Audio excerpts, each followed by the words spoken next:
7 heures du matin au camp de Thiaroye. Bienvenue dans l'univers des parachutistes. Le son de la fanfare mêlé avec le gazouillement matinal des oiseaux, c'est l'heure pour les militaires paras de faire le premier regroupement de la journée.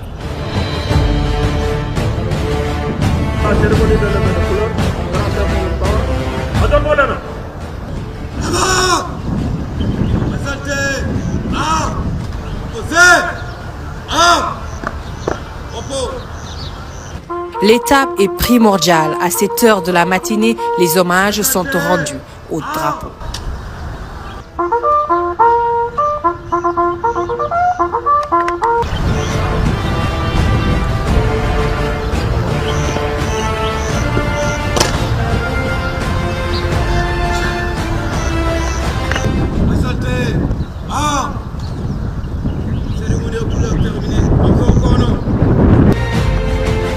Étape terminée, chaque regroupement retourne dans son carré d'armes pour le débriefing et la répartition des tâches.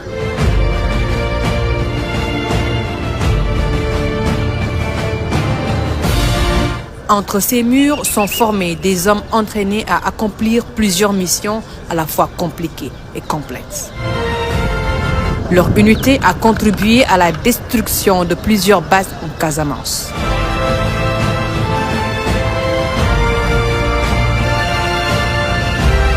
Première unité de réserve générale, le camp a formé plus de 13 500 brevetés de 1960 à nos jours.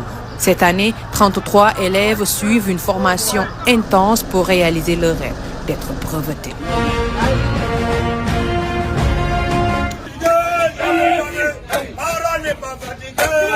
Le sport fait partie intégrante de la culture et du quotidien du combattant.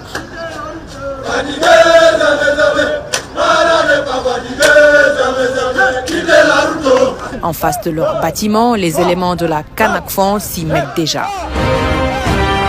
Pour eux, le sport permet aux soldats de connaître sa personnalité. Ils s'y entraînent à faire preuve de modestie, d'endurance et de confiance en soi. On a fait les 4 km en 20 minutes. Donc c'est une compagnie, on amène tout le monde, ce n'est pas une course de vitesse. Donc les sports chez nous ici, ce n'est pas quelque chose de nouveau. Donc ici, les sports, ça se maintient à tout temps et à tout moment. Donc là, on a fait notre circuit de 4 km, arrivé au camp. Donc on a fait notre assouplissement, renforcement, les abdominaux, les jambiers et les abdominaux et la ceinture scapulaire, donc la ceinture pelvienne. On a fait le gainage. Donc c'est très important chez nous parce que le gainage, comme on est des parachutistes, donc nous on ne fait pas la guerre avec le vent et consorts, ni avec l'eau, donc on est des IRG. Au camp de Thiaroye, la journée des élèves paras se divise en plusieurs étapes. Après le sport, place à la piscine. Avec une longueur de 38 mètres, une largeur de 15 mètres, cette piscine est un lieu par excellence de pratique de saut. Sous la supervision du moniteur, les 33 élèves répètent encore et encore jusqu'à l'assimilation totale des gestes appropriés et appliqués une fois dans les airs.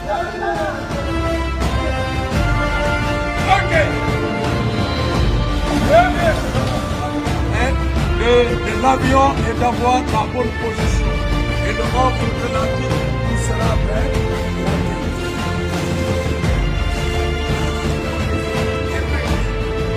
Ok? Donc, la sortie demi-flèche qui nous permet de prendre la position.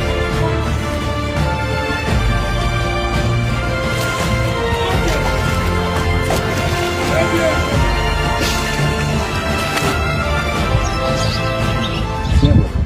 Juste à l'entrée du camp, une place importante porte le nom d'un soldat exemplaire, Dina Ndiaye. Ici, les jeunes soldats apprennent à s'approprier de leur outil de travail, le para. Pouvant atteindre jusqu'à 13 kilos pour le principal et 7 pour le para de secours, on leur explique tout. En position. Voilà. Vous voyez, le parachutiste est relié à l'avion par l'intermédiaire de ce mousqueton. Il provoque les opérations dès qu'il franchit la porte. Donc, au go d'une largeur, qu'est-ce qui va se passer? Go! Dans un premier temps, nous avons l'élevage de la SOA. C'est ça la SOA. Continue. Donc, il est d'or. L'élevage de la SOA. Après le délevage de la SOA, nous avons l'ouverture du sac. Je fais comme ça parce qu'on est en instruction au sol. Mais si c'était en l'air, il n'a pas le temps de l'ouvrir. C'est le vent qui va faire la vitesse verticale et la vitesse horizontale qui vont faire que le sac va s'ouvrir parce qu'il y a une tension. Maintenant, après le délevage de la SOA, il y a l'ouverture du sac. Qu'est-ce que vous voyez? Délevage des suspentes. Les suspentes vont se délever. Après le délevage des suspentes, il y aura donc tension des suspentes. Qu'est-ce qui va se passer ici? Je vais utiliser donc ce cutter pour vous montrer comment ça se passe. C'est à l'instruction. Mais si c'était en haut, comme je l'ai dit tout à l'heure, la vitesse verticale plus votre poids, ça va couper la drisse. Donc, rupture de la drisse de fermeture du sac. Après, qu'est-ce qui va se passer? Donc, sortie du sac, sortie de la voile en commençant par le bord d'attaque. C'est ça qu'on appelle le bord d'attaque. Vous voyez? Continue, continue, sortie donc de la voile. Après, qu'est-ce qui va se passer? Il y a une tension, ça reste. Il y a une drisse ici, rupture de la drisse, reliant l'anneau de sangle qui est là et l'estrop de cheminée qui est avec la voilure. Donc, qu'est-ce qui va se passer? Ça va se couper. Le sac sera ramené à l'intérieur par l'air des largeurs, le parachutiste part. Qu'est-ce qui va se passer? Gonflement, court-fouet, gonflement et épanouissement, le gars il est sous voile. Donc, tout ce temps-là, ça ne va faire que 30 secondes. C'est pourquoi quand vous quittez la porte, on vous dit de compter 331, 332, 333. Avant d'arriver même à 333, ça veut dire que c'est fini. Dans la vie militaire, la hiérarchie est respectée, pour ne pas dire vénérée. Vétéran et par ailleurs président des anciens formateurs, Choc, pour utiliser leur terme militaire, il a formé plusieurs générations devenues aujourd'hui des élites. Le regard sur le passé, il vit encore dans son cœur ses beaux jours au bataillon des parachutistes. Oui, c'est un corps particulier. C'est un corps très particulier que beaucoup de gens ne comprennent pas. Même moi, en sortant de l'école, si je savais, j'allais venir ici. Mais je ne savais pas. C'est un corps où tous les éléments sont tellement soudés que vous ne pouvez pas les comprendre. Donc, ce n'est pas n'importe qui aussi qui peut atterrir ici. Ça, je ne vous le cache pas. Ce n'est pas n'importe qui. Mais même les soldats, il faut avoir confiance en eux. Eux aussi, ils vont avoir confiance à vous-même, chef. Donc vous voyez, il y a quelque chose que beaucoup de gens ne comprennent pas. D'autres fois, on disait que les paras sont comme ci, comme ça. Non, non, non. Ce sont de vrais combattants, de vrais patriotes. Nous, on nous a inculqué ce qu'on ne peut pas oublier. Même dans la vie civile, c'est ça que l'on applique. Ouais. Parce qu'on aime nos élèves. Jusqu'à présent, les éléments que j'ai eu à commander, chaque matin, on se connecte. Chaque matin, même ceux qui sont ici, qui sont devenus des agents de compagnie.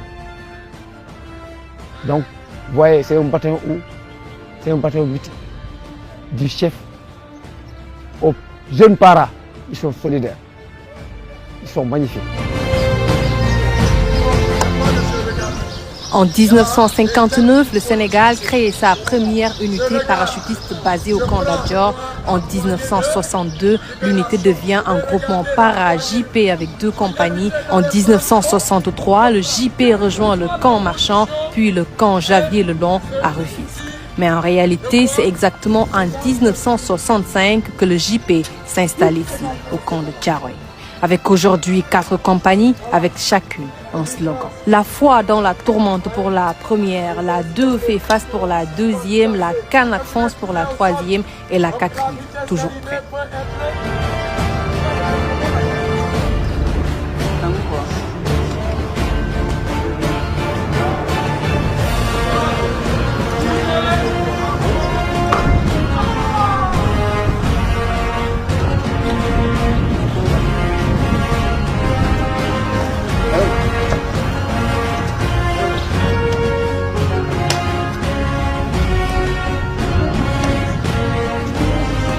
À Tcharoy, ce sont aussi des cours dispensés aux jeunes soldats. En classe, le parcours et l'histoire du bataillon leur sont dispensés. Avec discipline, ils écoutent le cours qui retrace les beaux jours du bataillon.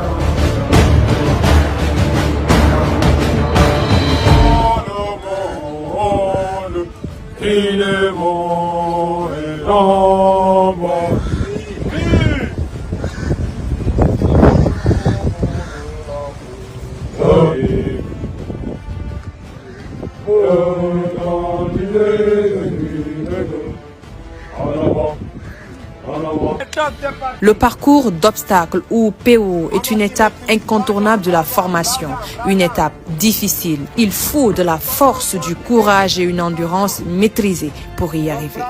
Sur 500 mètres, les élèves franchissent plusieurs étapes. Allez, c'est le temps. Voilà, allez.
Ce long parcours et difficile marque la fin d'une longue journée dans la joie et les chants militaires. Ils chantent et dansent pour regagner leur bâtiment.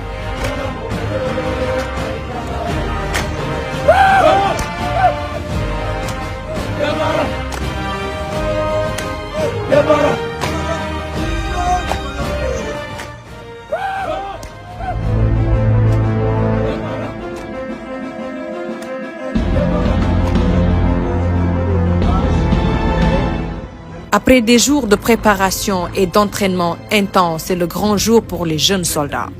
Aujourd'hui, sans exception, ils vont tous sauter pour tester leur capacité de jeunes parachutistes.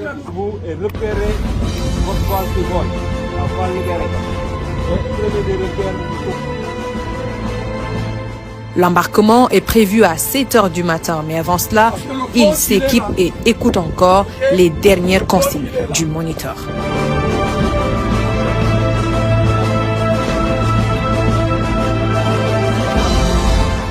Température et vent vérifiés et validés par l'armée de l'air. C'est le moment pour les élèves d'embarquer à bord de l'avion militaire.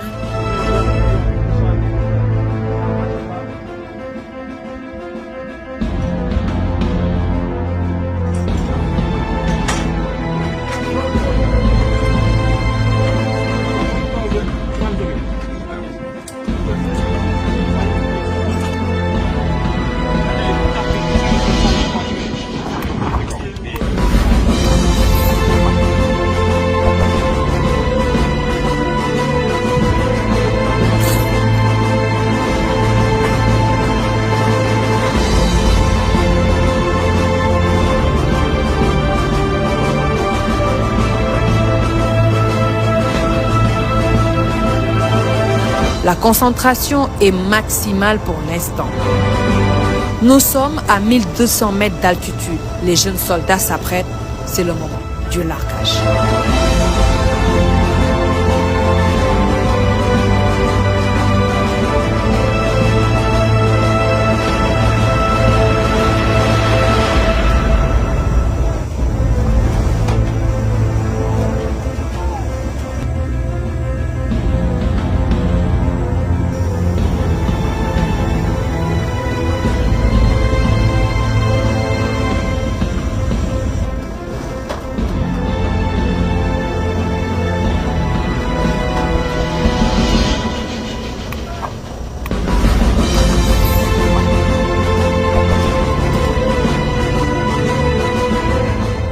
L'opération terminée pour les jeunes, l'avion monte à 2000 mètres d'altitude et c'est le tour des moniteurs expérimentés.